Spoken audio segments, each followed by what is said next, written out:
جماعة، اوعوا تستهونوا بالساعة دي. الساعة اللي هي آخر ساعة في يوم الجمعة في العشر الأواخر من رمضان. الساعة دي أغلى ساعة في اليوم، وكمان عندنا النهاردة ممكن تكون أغلى ليلة في السنة كلها. ليلة 27 هي الليلة المرجحة، وبرأي أغلبية العلماء إن هي تكون ليلة القدر. اليوم ده كله يا جماعة يوم بركة، اوعوا تضيعوه. اغتنموا الفرص الكتير قوي اللي جايه النهارده. صلوا على النبي كتير، ادعوا لنفسكم كتير، ادعوا لاولادكم كتير، ادعوا ان ربنا يحقق كل امنياتكم. ادعوا كتير قوي، اللهم انك عفو تحب العفو فاعف عنا وعن امه محمد جميعا يا رب. ادعوا للناس كلها، اللهم فك كرب المكروبين وفرج هم المهمومين واشفي مرضانا ومرضى المسلمين.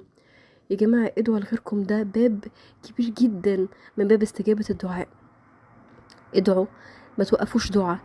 ما تشغلوش دماغكم بحاجات كتيرة قوي في دنيتنا ممكن تلهينا. الساعات دي من اغلى الساعات في الدنيا كلها، اوعوا تضيعوها. اغتنموا الفرص الكتير قوي دي بالله عليكم. اللهم انك عفو تحب العفو فاعف عنا. استودعكم الله الذي لا تضيع ودائعه.